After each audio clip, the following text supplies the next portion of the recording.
He looked at her name tag, then at her dark skin, and smirked. To Jimmy Elliot, the black waitress standing before him wasn't a person. She was a backdrop in his performance of superiority. He thought that by switching to rapid, formal Japanese, layered with honorifics and archaic phrasing, he could strip her of her dignity in front of his business associates. He thought his wealth and Japanese heritage made him untouchable. He thought she would stand there stammering, proving every prejudice he carried but never spoke aloud. He was catastrophically wrong. He didn't know that the woman holding his menu wasn't just a waitress, and the words she was about to speak in his mother tongue would not only shatter his arrogance, but dismantle his entire empire. This is the story of how racism met its reckoning. The air inside Sakura Heights, Manhattan's most exclusive Japanese fusion restaurant, smelled of yuzu, imported sake, and entitled wealth. For Juliet Rowland, however, it mostly smelled of desperation. Juliet adjusted the collar of her black uniform shirt, smoothing down a wrinkle that kept curling up no matter how much starch she used. The shirt was borrowed from another server, 2 sizes too large, because her own had torn at the seam 3 days ago and she couldn't afford to replace it yet. Rent was due Tuesday. It was 8:30 p.m. on a Friday. The dinner rush was at its crushing peak. A symphony of clinking porcelain, hushed conversations about mergers and acquisitions, and laughter that cost more per minute than Juliet earned in an hour. Table 3 needs their omakase course. Table 8 wants to speak to the chef. Move, Roland, move. Word the command came from Marcus Chen, the floor manager. Marcus was a man who believed that visible exhaustion was a personal failing. He was currently stationed near the host podium, adjusting an already perfect arrangement of cherry blossoms in a ceramic vase. "On it, Marcus," Juliet said, keeping her voice level, her eyes down. She lifted a tray of delicate appetizers, ignoring the burning ache radiating from her left heel up through her calf. She'd been on her feet for 10 hours straight. Her shoes, generic non-slip black sneakers held together with super glue and hope, bought from a clearance rack in Queens, were literally disintegrating. The sole on the right one was starting to separate. Juliet Rowland was 27 years old. To the patrons of Sakura Heights, she was invisible. She was the hand that placed the sashimi, or the voice that explained the sake pairings, and the body that absorbed their impatience without complaint. They didn't see the exhaustion she masked with red lipstick and drugstore concealer. They didn't see her checking her phone obsessively during her break, waiting for updates from the oncology center. They certainly didn't know that 2 years ago, Juliet had been a doctoral candidate in East Asian linguistics at Columbia University, one of the brightest emerging scholars in her field before the diagnosis came. Stage 3 breast cancer. Her mother, who had worked 3 jobs cleaning offices to put Juliet through undergrad, now needed her daughter. Juliet had withdrawn from Columbia overnight. She traded the research library for the serving tray, academic conferences for double shifts, or research grants for cash tips that she counted obsessively every night. She did what she had to do. She did it to keep her mother in the private treatment facility in Brooklyn, to afford the $12,000 a month experimental therapy that was actually working. "Roland!" Marcus hissed, his voice sharp and urgent. "VIP party, table 1. Prime spot. Do not mess this up." Juliet looked toward the entrance. The host, a nervous young man named Kevin, who was still in training, was bowing slightly as a group entered. The man walked in first, which told Juliet everything she needed to know. He was impeccably dressed, wearing a luxury Tom Ford suit that probably cost more than Juliet's yearly rent. His silver-white hair was styled with precision, not a strand out of place. He had the kind of face that photographed well, sharp features, calculating eyes that swept the room not to admire the design, but to see who was watching him, who recognized him. His movements carried the easy confidence of someone who had never been told no in his life. This was Jimmy Elliot. Juliet recognized the name from the reservation book and from the tech news headlines. Jimmy Elliot, CEO of Elliot Technologies. the billion-dollar AI startup that had made waves not for innovation, but for its aggressive acquisition strategy and its founder's infamous arrogance. He was Japanese-American, third generation, born into wealth and convinced it made him royalty. He was new tech money desperately trying to drape itself in old-world sophistication, and failing. Behind him trailed three others, a younger woman in a midnight blue dress who looked like she'd rather be anywhere else, and two men in suits who had the anxious energy of employees afraid to disappoint their boss. Juliet took a breath. She smoothed her borrowed shirt. She slipped her phone into her apron pocket, the screen still showing her mother's treatment schedule for next week. Just get through this table, she told herself. Medication copay is due Monday. Mom's birthday is Thursday. You can do this. She walked toward table 1, her face composed into the mask of pleasant servitude she had perfected over 2 years of survival. She had no idea that the next 15 minutes would change everything. Sakura Heights smelled of yuzu, imported sake, and entitled wealth. But underneath the carefully curated elegance, Juliet could smell something else. Her own fear, sharp and metallic. She caught her reflection in the polished chrome of the kitchen pass. A beautiful black woman stared back, her hair pulled into an elegant bun that had taken 3 attempts and a full can of hairspray to hold. The professional mask was perfect. The desperation underneath was invisible, almost invisible. Marcus was watching her again, that calculating look that said he was deciding whether she was worth keeping. Juliet's hands trembled slightly as she arranged sake cups on a tray. She couldn't afford to be watched, she couldn't afford to be noticed, and she absolutely could not afford to lose this job. 2 years ago, Juliet Rowland had been someone else entirely. Dr. Juliet Rowland, her professors had called her, already using the title before it was official. Columbia University's rising star in East Asian linguistics. Her dissertation, Code Switching and Power Dynamics in Modern Japanese Corporate Culture, had created a bidding war. Tokyo University wanted her. Stanford had called twice. Harvard had sent flowers. Then came the phone call that ended everything. Ms. Rowland, your mother's biopsy results. I'm afraid it's stage 3 breast cancer. Her mother, Regina Rowland, the woman who had cleaned offices from midnight to dawn, worked retail during the day, and somehow still showed up to every one of Juliet's school events. The woman who had worked 3 jobs, 3 to make sure her daughter could afford books, could afford the SAT prep course, could afford to dream. Juliet had been scheduled to defend her dissertation that week. She withdrew that afternoon. Now she worked 70-hour weeks serving people who didn't see her as human. Every dollar went to the private oncology center in Brooklyn. $12,000 a month for the experimental treatment that was actually working, the treatment that was keeping her mother alive. Her phone buzzed in her apron pocket. A text from the billing department. Payment due Monday. No exceptions. Juliet's hands went cold. She was $800 short. Rowland! Marcus's voice cut through her panic. Table 1 is waiting, and they're getting impatient. She looked up. Jimmy Elliott was staring directly at her, his smile sharp as a knife. And somehow, Juliet knew. Tonight, everything was about to fall apart. Jimmy Elliott walked in like he owned the world because in many ways he did. Juliet saw him before he saw her, the way predators always get that advantage. He moved through the restaurant like a shark through shallow water, his Tom Ford suit catching the light, his Patek Philippe watch glinting as he snapped his fingers at Kevin the host. He didn't say thank you. He didn't say anything. Kevin wasn't worth words. Behind him came his entourage, a stunning woman in a midnight blue dress whose smile didn't reach her eyes, Amber, according to the reservation, and 2 men in expensive suits who looked like they were being held hostage. His business associates kept glancing at each other with that universal expression that said, "Please don't let him embarrass us tonight." They were about to be disappointed. Jimmy sat without waiting to be seated, spreading his arms across the back of the booth, claiming the space.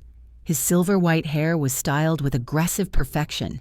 His eyes, cold, calculating, swept the restaurant to see who was watching, who recognized him, who mattered.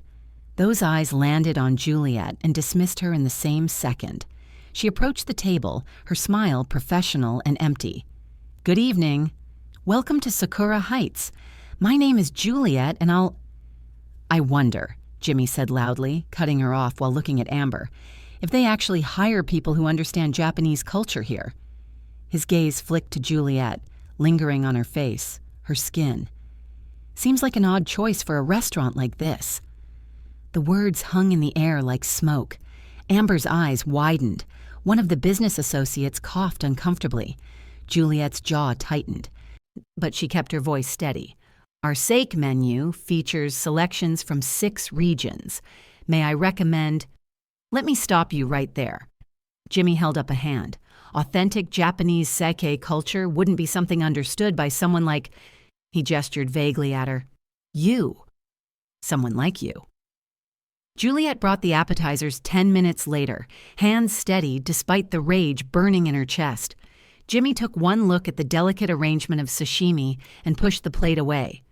"This is an insult to Japanese cuisine," he announced, loud enough for neighboring tables to hear. "Take it back."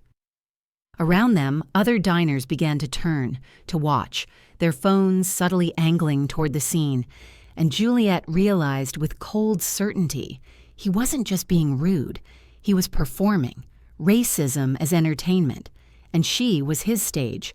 "Do you speak any Japanese?" Jimmy asked, his smile sharp as a blade. Juliet felt the trap closing before she could see its shape. "I can help you with anything on the menu, sir." "That's not what I asked." He leaned back, performing for his audience now. "Let me guess. Arigato, sayonara. Maybe you watched some anime. Picked up a few words from Naruto?" His associates laughed nervously. Amber's face flushed with secondhand shame. "I'm sure they didn't cover Japanese at—" Jimmy paused, letting his eyes drag over her uniform, her shoes. "Where did you go? Community college?" The words landed like slaps. Around them, conversations died. Phones appeared, angling toward their table. This was content now. Entertainment. Juliet's fingers gripped her notepad so hard the metal spiral cut into her palm. She thought of her mother's text that morning. "Feeling stronger today, baby. Don't worry about me." She thought of the $800 she still needed. The payment due Monday. No exceptions. "I'd be happy to have our manager assist you," Juliet said quietly.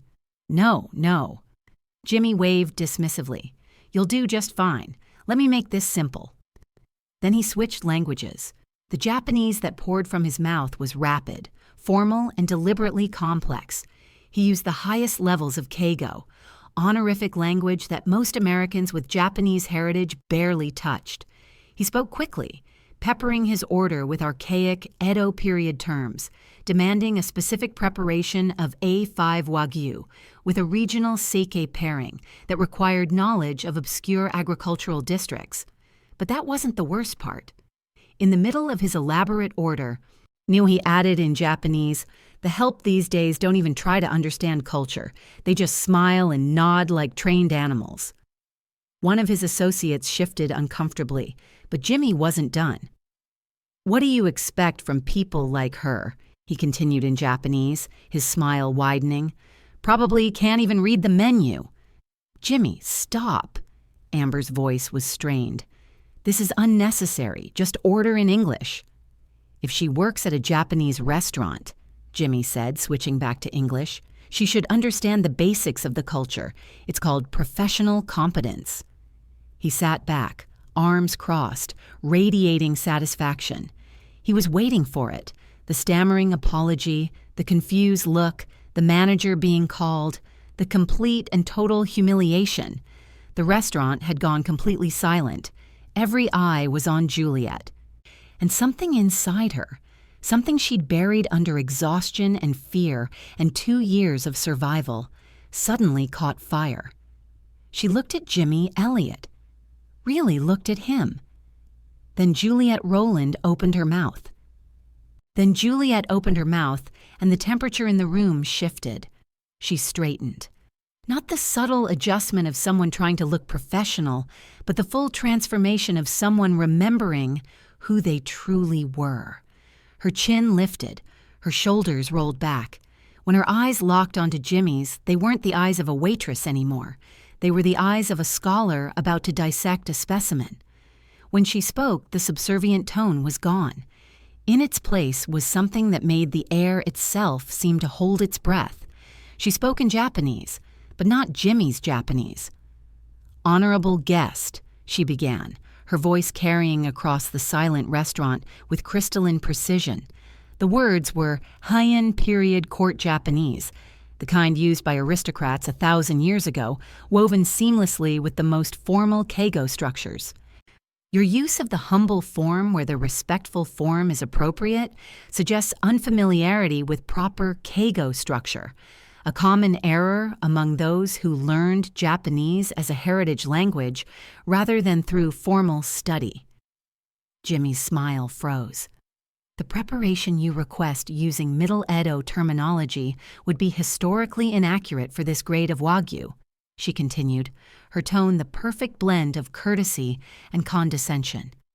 The cattle breeding methods you reference didn't exist until the Meiji period, but perhaps you were speaking metaphorically? She paused, tilting her head with a smile that could cut glass. Perhaps you would prefer I explain the menu in more accessible language? The silence was absolute. Someone's fork clattered against a plate. And regarding your earlier observation about the help, Juliet's voice dropped to something deadly soft. I understood perfectly. Your accent suggests West Coast American Japanese, likely third-generation Sansei, with limited exposure to native speakers. Your pitch patterns are distinctly Los Angeles suburban. It's quite... She searched for the word, charming. She delivered it all with a serene, devastating smile that belonged in an academic conference, not a dining room. The head chef, an actual Japanese man named Takeshi, had emerged from the kitchen, his mouth hanging open. Around the restaurant, phones were definitely recording now. Jimmy's face cycled through emotions like a broken slot machine. Confusion, recognition, realization, and then rage, pure humiliated rage. Amber made a sound, half giggle, or half gasp, then slapped her hand over her mouth, her eyes wide with horror and delight. One of Jimmy's associates leaned toward the other and whispered, clearly audible in the silence, "Dude, she just destroyed you." Jimmy's hands were shaking. His face had gone from pale to crimson. He pushed back from the table, his chair scraping violently against the floor. "You," his voice cracked, "you have no idea who you're talking to." And Juliet realized with ice-cold clarity, she had just humiliated a billionaire in public, on camera. She had just destroyed her entire life. What have I done? The panic hit Juliet like ice water the moment adrenaline faded. Her hands started trembling. Around her, the restaurant buzzed with whispers, with recording phones, with the electric thrill of public drama. Marcus appeared at her elbow, his face drained of color. He grabbed her arm, not gently, and pulled her toward the kitchen corridor. "Do you know who that is?" His voice was a hiss, sharp with terror. "Jimmy Elliott. His company is worth $2 billion. Billion. He has an entire legal team on retainer. They sue people for sport. Marcus, I don't care what he was doing." Marcus's grip tightened. "Go to the prep kitchen. Stay out of sight. If he asks for the manager, you're already fired. Do you understand?" Juliet stumbled into the prep area, the metallic taste of fear flooding her mouth. She leaned against the stainless steel counter, her reflection warped in its surface. She'd been someone once, someone who mattered. 2 years ago, she'd had an office at Columbia University, small, cramped, filled with books in 4 languages. Her dissertation, Code Switching and Power Dynamics in Modern Japanese Corporate Culture, had been revolutionary. Tokyo University had called twice. Stanford had offered a tenure-track position. Harvard had sent flowers with their recruitment letter. Then came the phone call. "Ms. Rowland, your mother's biopsy results. I'm afraid it's metastatic, stage 3. We need to start treatment immediately. Her dissertation defense had been scheduled for that Friday. She withdrew on Monday. The choice wasn't really a choice at all. Insurance covered 60%. 60% of cancer treatment still left $12,000 a month for the experimental protocol that was keeping her mother alive. Academia paid in prestige and promises. High-end restaurant serving paid in cash. Her mother had cried when Juliet told her, "Baby, don't you dare give up your dreams for me." "You are my dream, Mama," Juliet had whispered back. "Everything else can wait." But men like Jimmy Elliott looked at her and saw zero. Nothing. They judged her for being black, for being a waitress, for existing in their space. They had never struggled, never sacrificed anything real, never had to choose between saving someone they loved and saving themselves. The prep kitchen door swung open.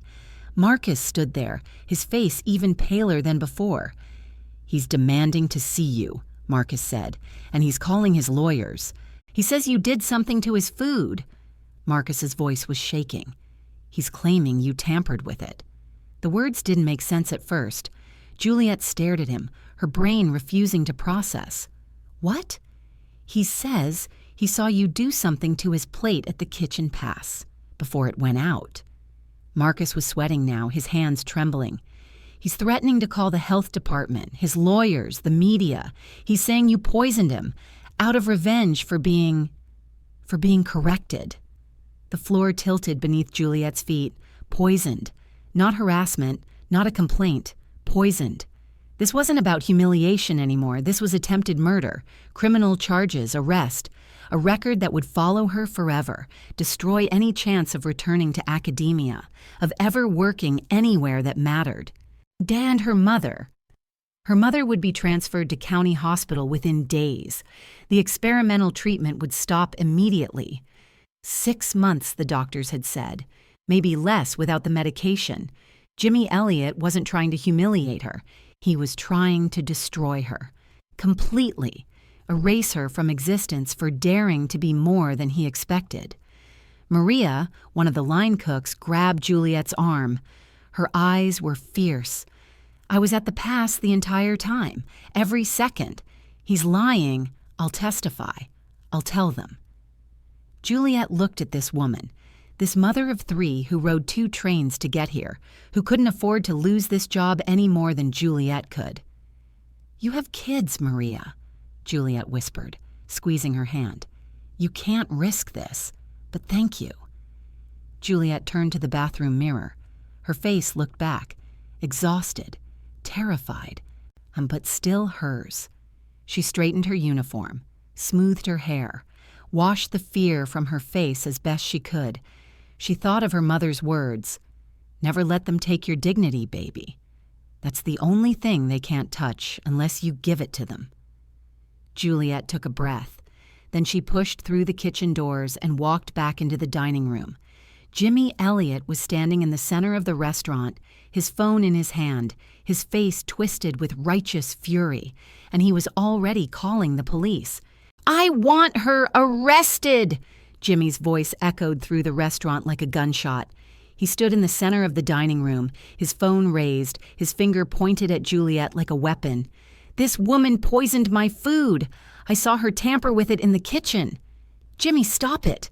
Amber's voice was strained, desperate.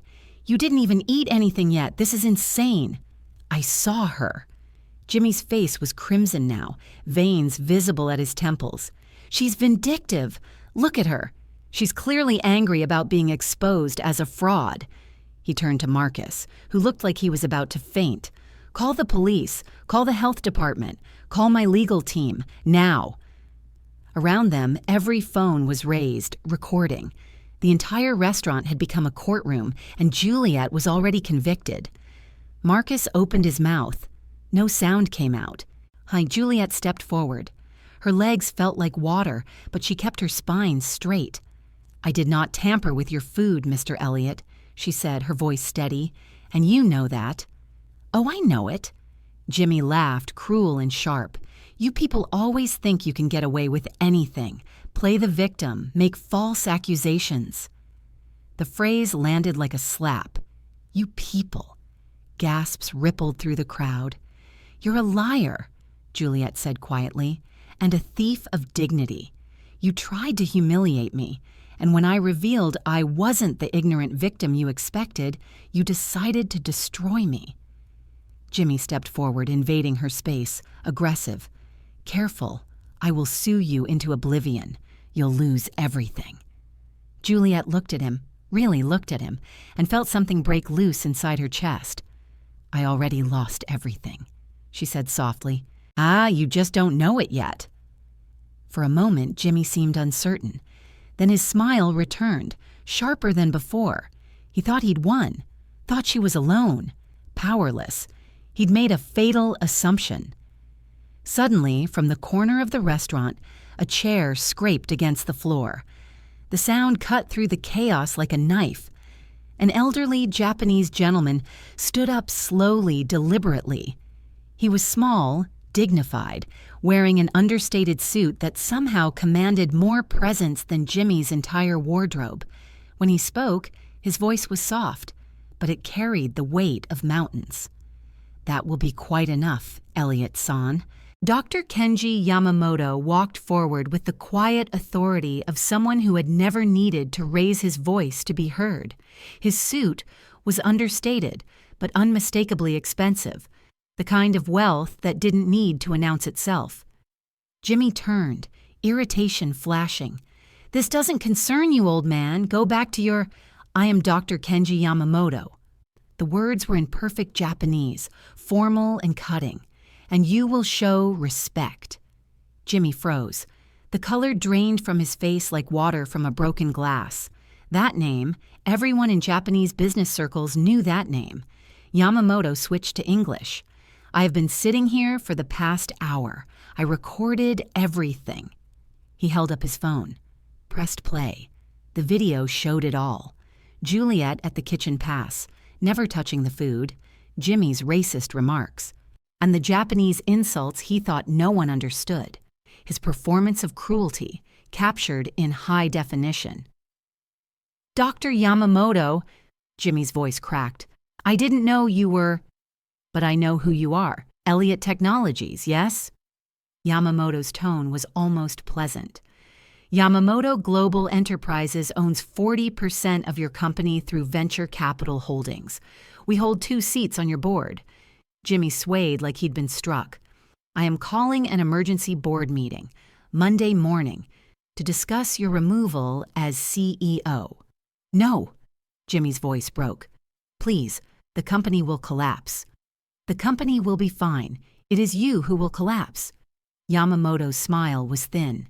"And I will ensure this video reaches Bloomberg, TechCrunch, and every major outlet by tomorrow morning." It was a misunderstanding. It was racism. It was cruelty. It was the behavior of a small man in expensive clothing. Amber stood abruptly. "I'm done, Jimmy. We're done." She walked to Juliet, pressed a business card into her hand. "Call me. People with your skills shouldn't be serving people like him." Jimmy's associates stepped away, literally distancing themselves. Jimmy's empire crumbled in real time. "I'll resign," Jimmy whispered, quietly. "Just don't." "You will resign publicly, with an apology, and a substantial donation to organizations fighting racism in corporate spaces. Yes, whatever you say. Now leave." Jimmy fled. The restaurant erupted in applause. Yamamoto turned to Juliet, speaking in flawless Japanese. "You are Juliet Rowland, author of Code Switching and Power Dynamics." Juliet's world tilted. You know my work?" "I funded your graduate studies through an anonymous grant. I have been searching for you since you disappeared." Tears blurred her vision. "I had to leave. My mother—" "I know, and what you did was honorable." He produced a card. "The Yamamoto Foundation needs a director of cultural linguistics. Base salary $195,000 plus research budget. Full medical benefits. Your mother can be transferred to Memorial Sloan Kettering. Full coverage for all treatments." Yamamoto's eyes were kind. Your mother raised a remarkable woman. Let us ensure she can see you become who you were meant to be." Juliet broke. She wept in the middle of Sakura Heights, 2 years of exhaustion and fear finally releasing, and for the first time in so long, they were tears of hope. The research library at the Yamamoto Foundation was a cathedral of knowledge. Floor-to-ceiling windows overlooking Central Park, shelves lined with texts in a dozen languages, the hushed reverence of scholarship. Juliet sat at her desk, sunlight streaming across papers covered in her handwriting. The nameplate read, Dr. Juliet Rowland, Director of Cultural Linguistics. She wore a tailored blazer that actually fit. Her hair was styled professionally. The dark circles were gone. She looked like herself again, or perhaps, for the first time, like who she was always meant to be. Her dissertation was being published by Columbia University Press. Next month, she would keynote at the International Linguistics Conference in Tokyo. The life she'd thought was dead had been resurrected, stronger than before. "Dr. Rowland." Her assistant, David. She appeared at the door. "You have a visitor." Juliet looked up. Regina Rowland walked in, not the frail gray ghost from the care facility. This was her mother restored, hair growing back in silver curls, color in her cheeks, strength in her stride. The experimental treatment at Memorial Sloan Kettering had worked. She was in remission. Regina's eyes swept the office, the diplomas on the wall, the published papers, the nameplate, her daughter's name, finally where it belonged. "Look at you, baby." Regina's voice cracked. "Look at what you've become." Juliet stood, tears already falling. "Look at what we've become, Mama. We did this together." "I never doubted you, not for 1 second." "You taught me that dignity isn't given," Juliet whispered. "It's inherent. No one can take it unless we surrender it." "You never surrendered, baby." Even when that man tried to destroy you." They embraced, both weeping, not from pain, but from joy so pure it hurt. Across the city, in a cramped middle management office, Jimmy Elliott stared at his computer screen. The headline read, "Former Columbia prodigy Dr. Juliet Rowland, named director at prestigious Yamamoto Foundation." His empire was gone, his reputation destroyed. His own cruelty had been his undoing. Juliet had reclaimed her voice, and as she had proven that night at Sakura Heights, dignity cannot be stripped away by cruelty. It can only be surrendered. She had never surrendered. And that is how a waitress with a PhD destroyed a billionaire's empire. Not with anger, but with the very weapon he tried to use against her, knowledge. This story isn't just about justice. When it's about the courage to stand firm in your dignity when the world tries to diminish you. True power doesn't come from wealth or status. It comes from character, from knowledge, from refusing to accept someone else's limited vision of who you are. Never judge someone's intelligence by their circumstances. Never assume their silence means ignorance. Sometimes the quietest person in the room is the most dangerous, because they're fluent in languages you don't even know exist. Juliet didn't just win an argument. She reclaimed her voice, her mother's life, and her destiny.